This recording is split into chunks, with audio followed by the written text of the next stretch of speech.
எம்பெருமானி ஆத்மபந்துக்களே, கஜானனம் பூதகணாதிசேவிதம் கவித்தசம்பூ பலசாரபட்சிதம் உமாசுதம் சோக விநாசகாரணம் நமாமி விக்னேஸ்வர பாத பங்கஜம். விநாயகர் பற்றிய 100 அரிய தகவல்கள். இதை முதலில் ஒரு 20 தகவலை இன்று சொல்வோம். தொடர்ந்து 5 நாட்கள் 20 சொல்லி பூர்த்தி செய்ய கடமைப்பட்டுள்ளோம். உங்களுடைய ஆதரவுடன், அன்புடன், ஒத்துழைப்புடன். எந்த காரியத்தை தொடங்குவதற்கு முன் விநாயகர் வழிபாடு சிறந்த பலனை தரும். குறிப்பாக விநாயகர் 1 கொம்பு, 2 காதுகள், 3 கண்கள், 4 தோள்கள், 5 கைகள், 6 எழுத்துக்கள் உடையவர். விநாயகர் பூதமாய், தேவராய், விலங்காய், ஆணாய், பெண்ணாய், உயர்திணையாய், அகத்திணையாய், எல்லாமாய் விளங்குகிறார். யானை அடக்கும் கருவிகள் பாசமும் அங்குசமும். விநாயகர் தன் கையில் பாசாங்குசத்தை ஏந்தி இருக்கின்றார். தன்னை அடக்குவார் ஒருவரும் இலர் என்று குறிப்பை இதன் மூலம் உணர்த்துகிறார். அகில உலகங்களுக்கும் விநாயகருடைய மணி வயிற்றில் அடங்கி கிடப்ப என்ற குறிப்பை அவருடைய மத்தள வயிறு புலப்படுத்துகின்றது. விநாயகர் இச்சாசக்தி, கிரியாசக்தி, ஞானசக்தி என்ற மும்மதங்களை பொழிகின்றனர்.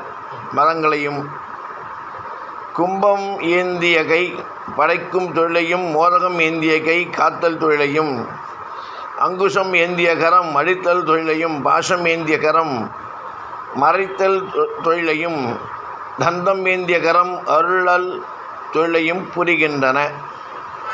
எனவே விநாயகர் சிருஷ்டி, ததி, சங்காரம், துருபவம், அனுகிரகம் என்ற 50 தொழில்களை 5 கரங்களால் புரிந்து ஆன்மாக்களும் அருள் புரிகின்றனர். விநாயகர் தாய் தந்தையரை அன்புடன் வழிபட்டதால் பிள்ளை என்ற பெயருடன் ஆர் என்ற பன்மை விகுதி பெற்று பிள்ளையார் என்று பெயர் பெற்றார். முருகர், அம்பிகை, ராமர், கிருஷ்ணர் முதலிய உருவங்கள் சிற்ப முறைப்படி செய்து வழிபட வேண்டியவை. அவை சிற்ப லட்சணத்திற்கு மாறுபட்டிருந்தால் வழிபாடு செய்பவருக்கு நன்மை கிடைக்காது. ஆனால் பிள்ளையார் உருவம் அப்படி அல்ல. மஞ்சளை வைத்து சிறு குழந்தையை கூட பிடித்து வைத்தால் போதும், பிள்ளையார் தயார். பிள்ளையார் அவ்வடிவில் வந்து அருள் புரிகிறார். சந்தனம், களிமண், மஞ்சள், சாணம் இப்படி எளிதாக கிடைக்கக்கூடிய பொருளில் விநாயகரை செய்து வழிபடுவார்கள். விநாயகருக்கு எளிதாக கிடைக்கக்கூடிய அருகம்புல் மிக விருப்பம். அருகு வைத்து விநாயகரை வழிபட்டால் பிறவி பிணி நீங்கி இன்பம் பெருகும். விநாயகருக்கு கரும்பு, அவரை, பழங்கள், சர்க்கரை, பருப்பு, நெய், எள், பொரி, அவல், துவரை, இளநீர், தேன், பயறு, அப்பம், பச்சரிசி, பிட்டு, வெள்ளரிப்பழம், கிழங்கு, அன்னம், கடலை முதலியன வைத்து நிவேதனம் செய்ய வேண்டும். விநாயகர் சதுர்த்தி அன்று நாம் பூஜை செய்யும் விநாயகர் சிலை மண்ணினால் செய்யப்பட்டதாக இருக்க வேண்டும். நாம் கட்டை விரல் அளவை போல 12 மடங்கு அளவில் இருக்க வேண்டும். புரட்டாசி மாத சதுர்த்தி வரை நம் இல்லத்துக்கு பூஜையில் இருக்க வேண்டும். இந்த 30 நாட்கள் தினந்தோறும் பூஜைகளை முறையாக செய்து வருவதுடன் நைவேத்தியங்களும் செய்ய வேண்டும்.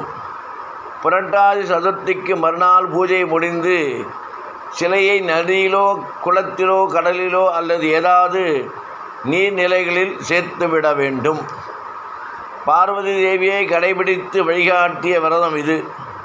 இந்த சதுர்த்தி பூஜையை செய்வதுதான் பார்வதி தேவி ஈஸ்வரனை கணவராக அடைந்தார்.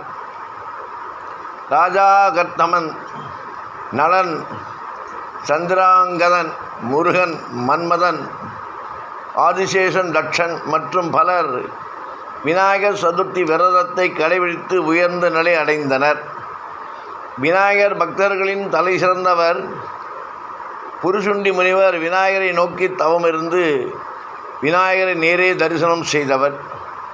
தேவேந்திரனுடைய விமானம் சங்கடஹர சதுர்த்தி விரத பலனாலேயே மீண்டும் விண்ணில் பறக்க ஆரம்பித்தது. கிருத வீரியன். இந்த விரதத்தின் பலனால் உத்தமமான குழந்தை செல்வம் அடைந்தான். சூரசேனன் என்னும் மன்னன் விநாயகர் விரதத்தை தான் கடைபிடித்ததோடு தன் நாட்டு மக்கள் அனைவரும் இதை கடைபிடிக்க வேண்டும் செய்த சகல செல்வங்களும் கடைபிடித்து செய்து சகல செல்வங்களையும் பெற்றான். திண்டிவனம் திருவண்ணாமலை தேசிய நெடுஞ்சாலையில் 12 கிலோமீட்டர் மேற்கே அமைந்துள்ள கிராமம் தீவனூர். இந்த கிராமத்தில் உள்ள பொய்யாமொழி பிள்ளையார் இந்த கோவிலில் திருமணம் செய்து கொள்பவர்களுக்கு முதல் குழந்தை ஆண் குழந்தையாக பிறக்கும் என்பது அங்குள்ளவர்களின் நம்பிக்கை. இப்படி விநாயகரின் 20 குறிப்புகள் என்று கூறியுள்ளோம். தொடர்ந்து நாளையும் கூற கடமைப்பட்டுள்ளோம். உங்களுடைய ஆதரவு ஒத்துழைப்புடன் எல்லோரும் விநாயகரை வணங்கி விக்னமில்லாமல் சகல காரியத்தையும் ஜெயப்படுத்தி கொண்டு நலமோடு வாழ்வோம் வளமோடு வாழ்வோம் என்று கூறிக்கொண்டு ராமானுஜன் திவ்ய திருவடிகளே சரணம்.